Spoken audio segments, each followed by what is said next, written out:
Howdy folks, welcome back. This is a 2007 Dodge Nitro. It's got the little 3.7 liter pea shooter under the hood. It is an intermittent no crank. The customer called me the other day, asked me what it would cost to put a starter in this car. I gave him kind of a rough idea what that might cost. And I told him that we need to do some testing because this is a Dodge, and of course it has the TIPM, and the TIPM controls the starter. I actually went out to his house, did a little bit of poking around. I worked on this car for over an hour, could not get this thing to crank at all. I threw my hands up, walked away, told him he's gonna have to get it towed in. The next morning he drove it to my shop. Said he just went out, turned the key, it started right up. Shut it off, turned the key, started right up again. Sure enough, I jumped in it, turned the key at my shop, it started right up. I moved it over to where it's parked right now. Went to turn the key again, nothing. So that's where we're at with it. Oh boy. Well, we'll see what it does. I don't know if it's temperature related or what the deal is. Yeah, so we got nothing right now. So under the hood here is the TIPM. We're going to be poking around in here trying to figure out what's going on with this thing electronically. But before we do that, I want to introduce you guys to a little guest we've got riding along with us. That is the remains of a squirrel. You can see a couple of his back feet, I think, there. Don't know how long it's been there, but it's long enough that it doesn't even smell anymore. It is completely petrified or whatever. So I told the customer about it and they said, oh yeah, we know about that. Couldn't get it out, so we just left it.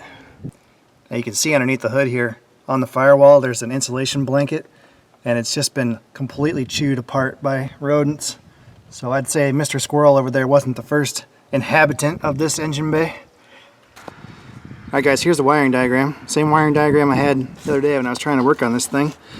Pretty simple. There's a J-case fuse right here, 40 ampere. Should be hot all the time. Comes directly from a battery. And it feeds both the coil and the switch side of this relay right here, which is, I don't know, K3 or something like that. Anyway, it doesn't matter. No, it's this one. And there's a bunch of interlock garbage over here, but basically the PCM pulls it to ground through all these interlocks. But I think the control side is working. But yeah, let me show you what's going on here. So we'll pop this relay out. We'll pop this relay tester in. So this is basically a breakout for the relay.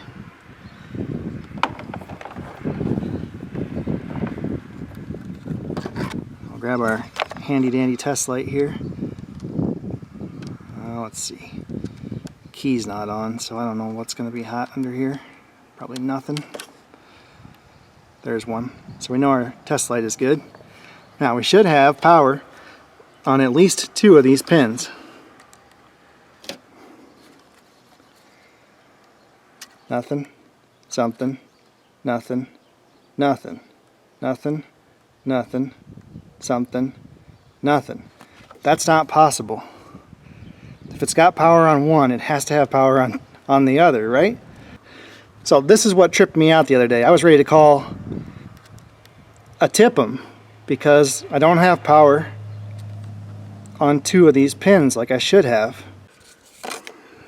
Alright, so this test light here pulls around 4 amps. So we got plenty of power there.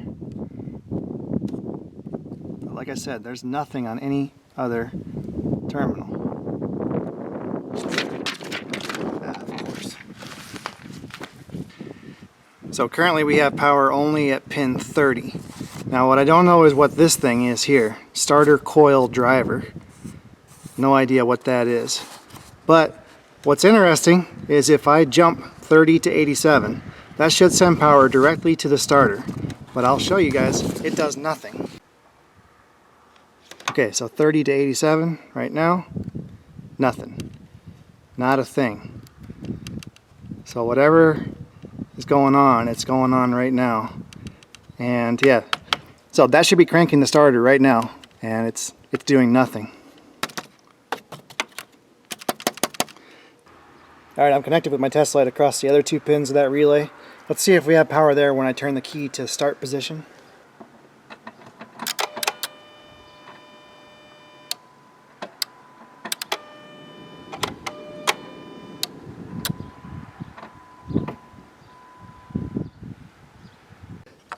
Alright folks, I think I'm jumping the gun here. The TIPM seems to be working correctly. So you see it's able to control the coil side of the relay, and we have sufficient power at the load side of the relay, and if we jump the load side of the relay we get nothing. So it seems like this thing is doing its job, it's just the starter solenoid isn't pulling in, so we probably just have a bad starter. Alright, we're jacked up, got our Posturepedic mattress here, and we've got a suitable striking device. And just so we're clear, no, there are no Harbor Freight jack stands in my shop. Mine come from a completely different Chinese factory. Okay, now we're going to carefully administer a corrective action here.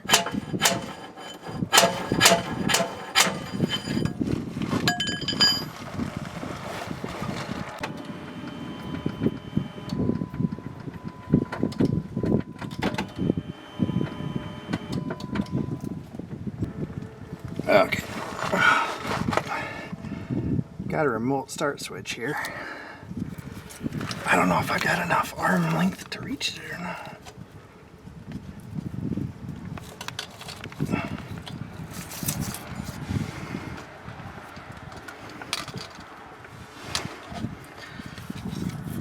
So I disconnected the start wire for the solenoid. Let's see.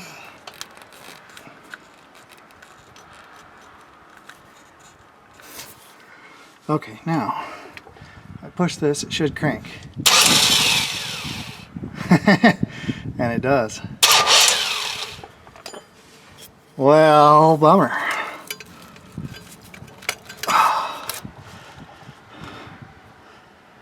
Okay, I guess we better load test this guy, but I'm gonna have to have assistance to do that.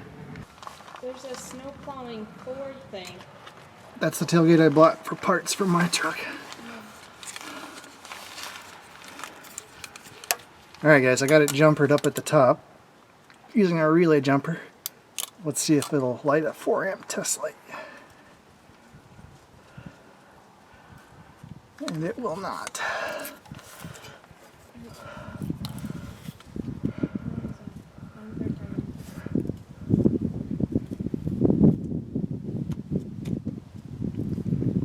Yeah, no power at the start solenoid terminal. So there's going to be our problem, lady. So we got to get this thing inside, get it up on the lift, see what's going on with it. Well, good news is the pit crew's here. You guys want to help me push this car inside? I guess we can pull. Flies are biting me. We can pull it with the forklift, I guess. Somebody wants a phone to watch videos on. Well, when he's old enough to get a job and buy one, he'll be all set.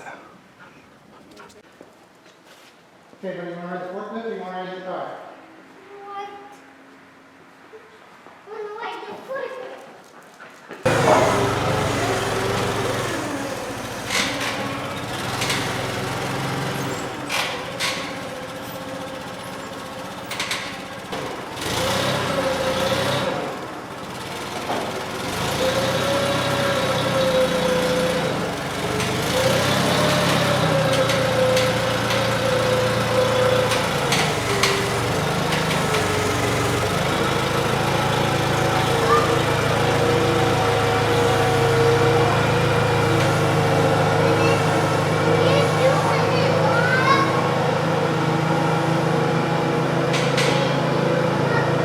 Alright, thank you, assistant.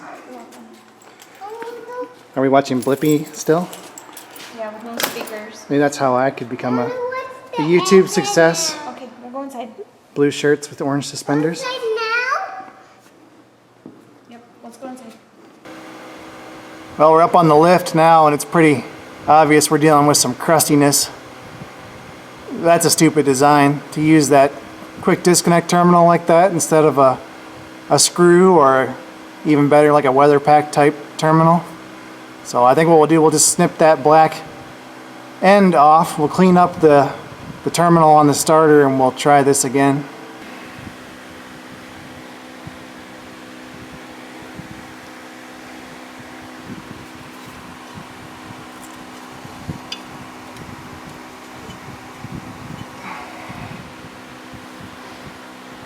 Of course, we have no slack in that wire whatsoever. Thanks, Chrysler. I don't know, is it even going to reach?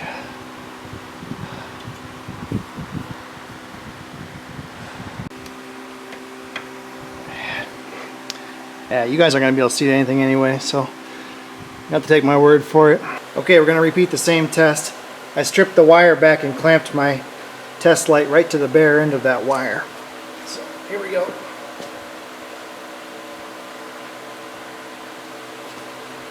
Beautiful. So it's capable of carrying 4 amps. I'm saying it's just fine. Just needs a new end crimped on it. Alright, here's the plan. So we're going to use a non-insulated quick disconnect terminal. We'll crimp that on. And then we'll slip some of this adhesive line shrink tube just over the crimp part of it, the barrel. And then we'll slip another piece of non-adhesive line shrink tube over top of the whole thing. So the point is, I don't like to use the adhesive line part over top of the actual contact, because I've had problems where the glue gets inside and then it doesn't make good contact. So we'll use a dual wrapped approach here. Okay, there's our completed repair. I hosed it down with some of that Sta-Bil rust stopper, and I used dielectric grease. I think we should be okay. I see the harness is rubbing on that engine mount bracket right there, but it's not rubbed through the loom wrap. It's triple or quadruple wrapped, so probably be okay on that.